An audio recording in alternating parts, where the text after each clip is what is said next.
This is FYI News 13, brought to you by SSPTV and the Hazleton Standard Speaker. One food store in our area is offering a new line of products, and the big news is what's not included in them. Good evening and thank you for joining us at FYI. I'm Lisa Sugart in tonight for Ken Cara. Thank you for watching FYI on Service Electric Cable Channel 13. And remember, it can also be seen in high definition on Channel 513. Now to our headlines from FYI and the Hazleton Standard Speaker. A local effort is underway to help communities work together in the fight against addiction. I recently talked with a man who spearheaded the project to find out how you can help. We're pleased to welcome back to our studios today Todd Zimmerman. Now, he is a founding member of a new organization called Step Up Tamaqua. And the STEP stands for Support, Treatment, Enforcement, and Prevention in regards to drug abuse awareness and prevention. Todd, I know you were here with us before, and you had hosted 2 town hall meetings, one in Tamaqua, one in Jim Thorpe, trying to raise awareness, make people aware that there is a serious problem in not only your community, but everywhere. Since then, you're now focusing on this local organization, trying to have a local effort underway to try to combat the drug abuse and try to prevent it. So I guess tell us all about what Step Up Tamaqua is. The idea was to go locally after getting educated on the different problems that we face throughout all of Pennsylvania. It isn't just our area here. And what needs to be done is a holistic approach from all aspects of the community to combat this problem. And we met with the director of the Schuylkill Drug and Alcohol Program. And from that, we created a group called Step Up. And as you mentioned, support, treatment, enforcement, and prevention. I actually chair the support group. So my group is more interested that after someone is arrested, or perhaps someone had an overdose and they weren't arrested, they need to get some sort of support. And that is where we have dropped the ball as a society, that we need to treat this as an illness rather than as the typical stereotype of a drug addiction. And part of this is to communicate with law enforcement that when they are released, what is it that they need? Perhaps they need medical support. They have to go through a drug treatment program. Perhaps they don't have a good educational background, so perhaps we can help them get a GED first, or if they have a high school diploma, perhaps we can get them involved in a college or maybe McCann, some type of a network where they can create certain types of life skills for themselves. So we're creating a mentoring program, we're creating sober up events, and again, this is just my group. Also a goodie bag for when they get out of jail, a clean t-shirt, toiletries, just basic stuff because they may not even have housing. So there's a whole gambit of needs that they have that we are trying to address. Now, fortunately, after the last time that I came up with you, Schuylkill County has developed drug courts. However, Carbon County has not yet. So I'm working on it with another group in Carbon where we're trying to create a petition to get drug courts. So there are various aspects. All right, and the organization does meet every month, and the next meeting is taking place on Monday, August 22nd at 7 p.m. at Trinity Reformed Church. That's 22 Lafayette Street in Tamaqua. And if anybody wants to find out about this or contact you, where do they contact? Best way to do it is via email, tzimmerman@lccc.edu. I'm an adjunct at Lehigh Carbon Community College with a campus in Tamaqua as well as in Jim Thorpe. All right, very good. If you'd like to get involved in this effort, if you have ideas, suggestions, you just want to be involved and you want to help raise awareness and stop the drug overdoses in the area, please get involved, get in touch with Todd, and get involved with Step Up Tamaqua. In other news this evening, consumers are paying more attention to what they eat these days, and that includes additives. With this in mind, Thomas's Foodtown Family Market in the Churchill Mall in Hazel Township is now offering a new product line. We talked with store manager Will Samler. We recently started Green Way Chicken. It's a new program, no antibiotics, all natural, vegetarian fed chicken. That's, the new line of chicken that we're carrying. And that's important to a lot of people these days because they're worried about what's in the foods they're eating. Yeah, natural foods and organics and antibiotics in their food. People are always worried about those things. So it's a new trend. People are switching to more organics, more all-natural stuff.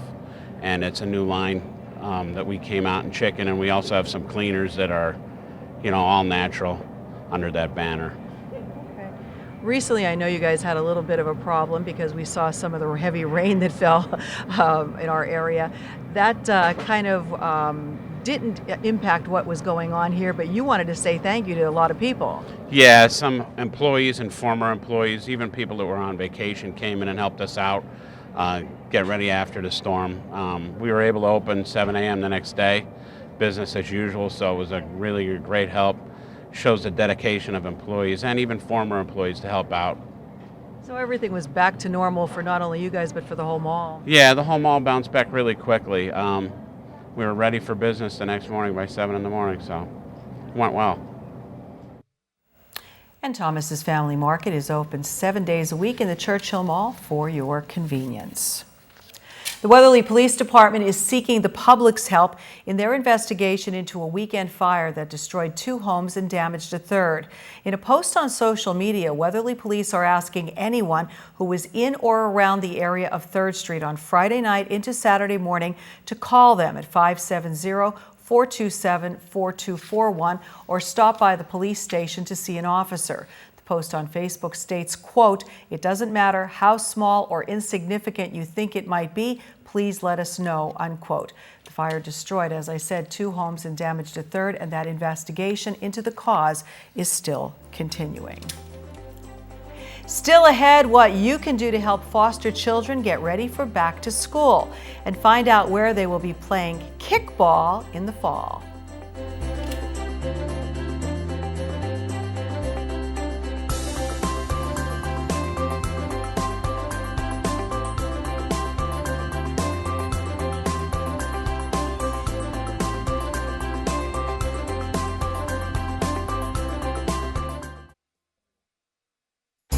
This is FYI News 13, brought to you by SSPTV and the Hazleton Standard Speaker.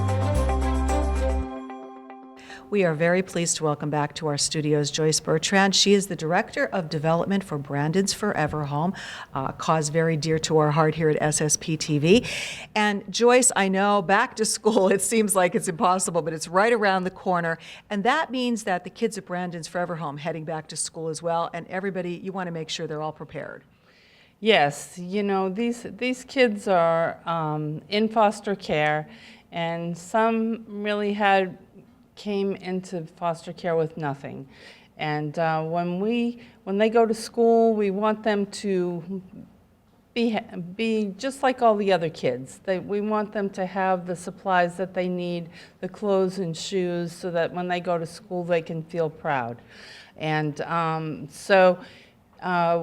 we are collecting clothing, gently used clothing for children, and also shoes that are in good condition, and I know that's hard sometimes to find, but if you do have some gently used shoes, clothing, jackets, and then also school supplies. The kids, they want to go to school with their notebooks, their new notebooks and pencils and all that, all those good supplies that we remember as a kid. So we would love to receive your donation at Brandon's Forever Home. Donations can be dropped off on Saturdays from 10 to 2. And all of these donations go directly to the kids, and it would be really well received. I think too, Joyce, that a lot of times when you say you need donations of clothing, or people are thinking maybe little children, but it's children of all ages, including high school students.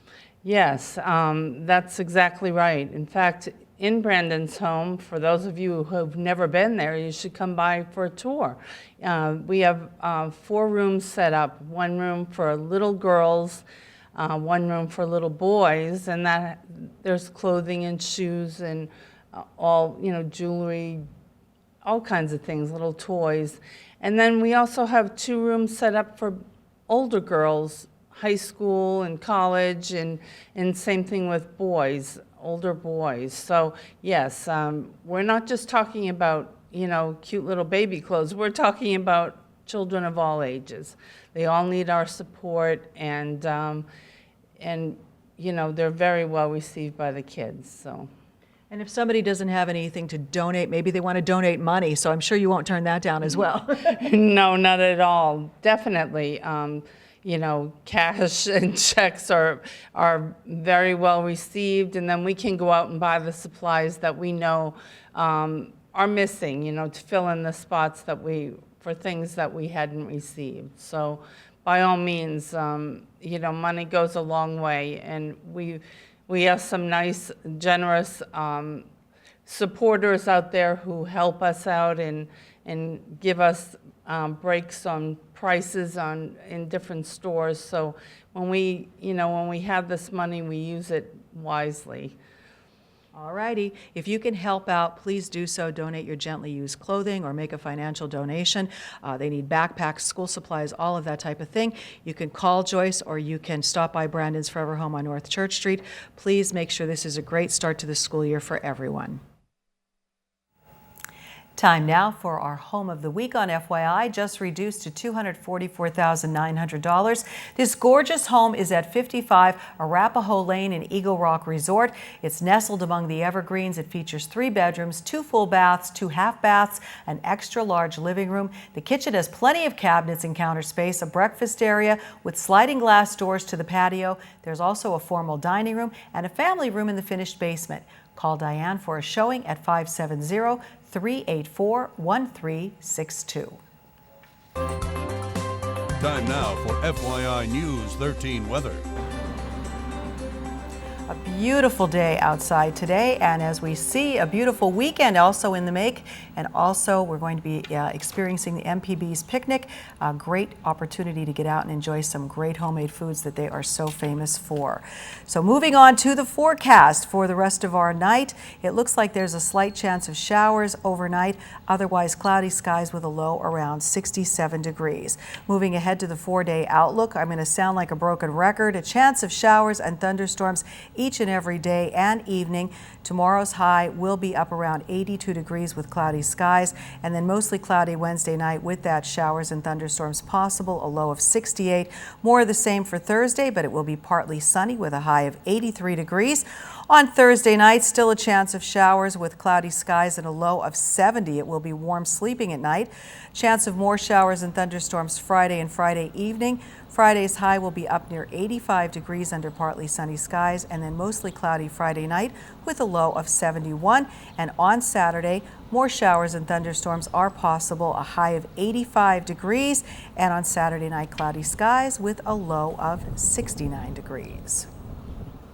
Tonight's weather is brought to you by Valley High, the area's oldest ice cream and fast food restaurant. Stop on in for a cold treat including our ice cream and yogurt, or some hot food including our burgers, hot dogs, fries, and much more. That's Valley High, Route 93 in West Hazelton. Treat yourself today.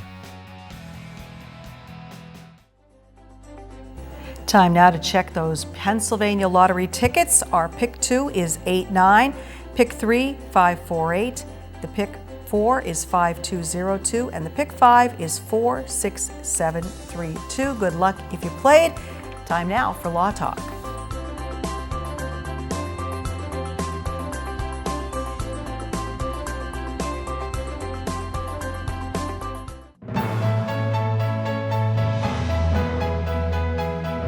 Hello again to Falvello Law Talk segment on SSPTV.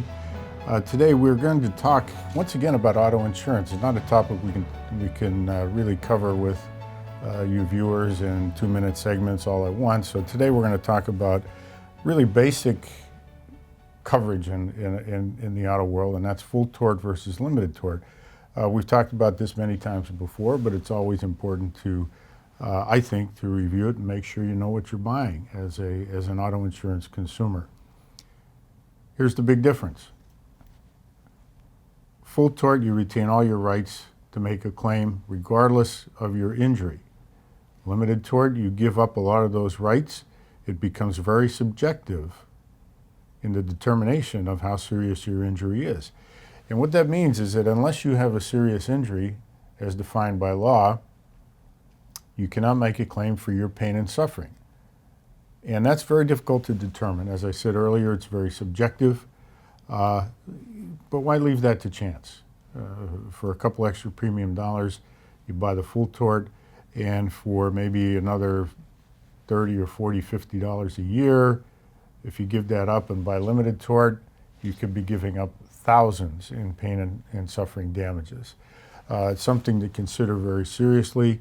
And even though your agent may say, hey, you have full coverage, that full coverage may involve limited tort. So ask about full tort and limited tort, and by all means, if it's something you can afford and something that you want, don't give up your right to seek pain and suffering damages for a few extra premium dollars.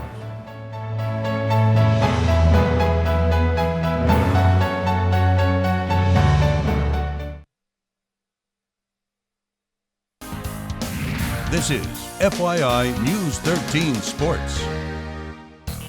I never got picked to play kickball, so we're organizing a big tournament in Hazleton just so I could play. I appreciate it, guys, really, really very much. But we'll get into the real reasons right now. This is Rohan Coutinho and Joe Boyle, two of the organizers for this event. There's a lot of people who helped put this together. They're coming here to get the word out. You may recognize Rohan because you've been on a lot, man. We had you on Out of Left Field and the news because you helped put together Pine Street Powerball soccer tournament with Hazleton Power, raise some money for a mural downtown. I thought you'd take a break. That was a lot of work, but back with the kickball tournament. And how did this come about? Well, Pine Street was such a great success that we figured why not do something else. Soccer takes, a lot of energy and skills, so we decided to do something that's accessible to everyone, so we went with kickball this time. Right, and Joe, kickball, you said it's accessible, everyone could do it. What are the rules, though, of this? I mean, this is going to be a tournament. It's going to run 7 weeks. It starts August 21st. You looked up the rule book. You said it was kind of lengthy, so... Very lengthy. The rule book was pages long. We're going to keep it very simple. We're going to go by a lot of baseball rules. We'll try to cue in, obviously, to cater to the kickball, and we can't do everything by baseball rules, but this is really to promote community involvement and health and fitness. So you originally wanted to have it at a playground, and you said the state of the playground was a little rough, and now all of a sudden you guys are raising money for that playground. Talk about how all that came about, and it was great. Coryell Stadium, the Hazleton Little League will be helping out. Yeah, the Hazleton Little League has been wonderful with letting us for restrooms, concessions, and the use of their just well-maintained field. We wanted to originally do it up at West Court, which is up on Poplar Street near DBI. We took a look at the state of the field, and it was a little run down.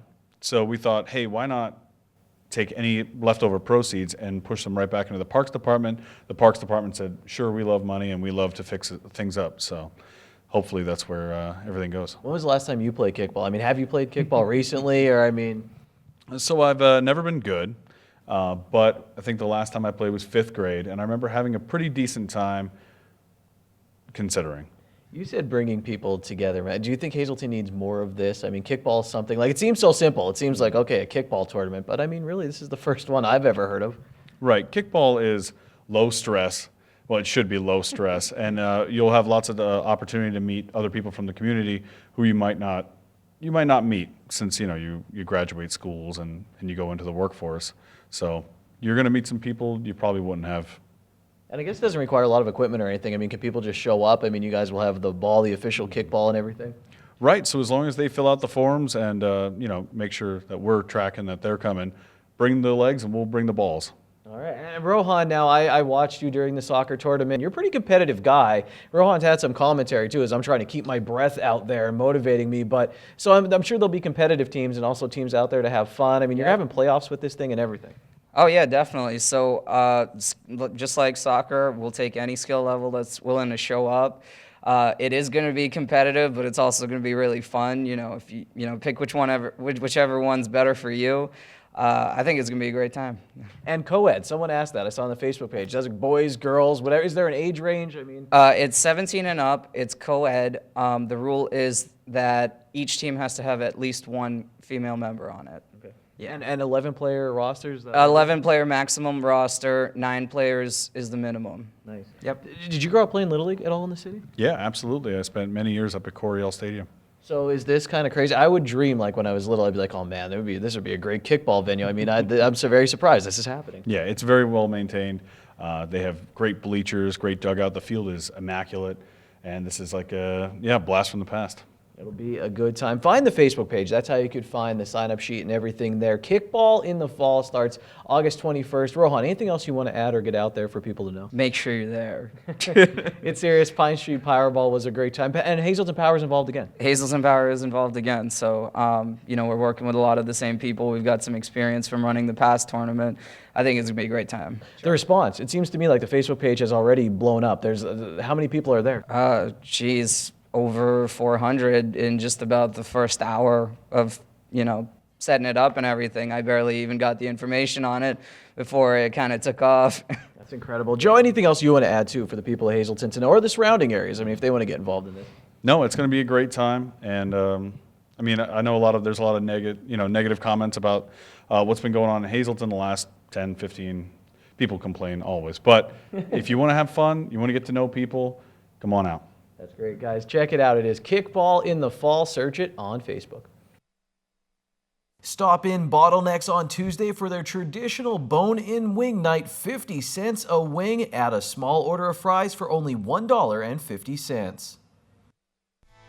Good evening, everyone, and here's tonight's Talk of the Town report. First tonight, Holy Trinity Orthodox Church at 223 South Kennedy Drive in McAdoo will be holding a pierogi and halushki sale on Friday, August 12th from 10 a.m. to 5:30. Please call ahead to secure your order, 570-929-2179.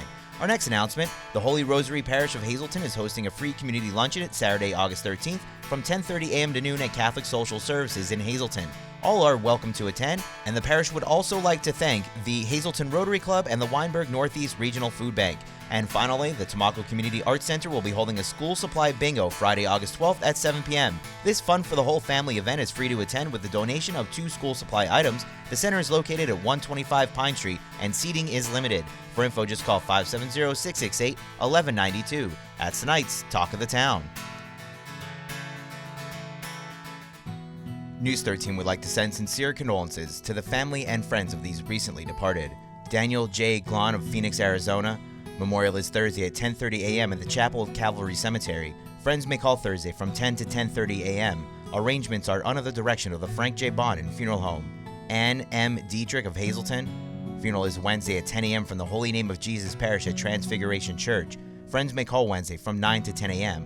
Arrangements are under the direction of the Frank J. Bonin Funeral Home. Nicholas A. Matz of Whitehall. Mass is Thursday at 10 a.m. in the Immaculate Conception Parish at St. Anne's Church. Friends may call Thursday from 9 to 10 a.m. The McHugh Wilczek Funeral Home is in charge of arrangements. And Helen Mary Phillips, formerly of Fern Glen. Mass is Wednesday at 11 a.m. at the Our Mother of Perpetual Help Church. Friends may call Tuesday from 6 to 8 p.m. and Wednesday from 10 to 10:45 a.m. at the Paul L. Gravner Home for Funerals.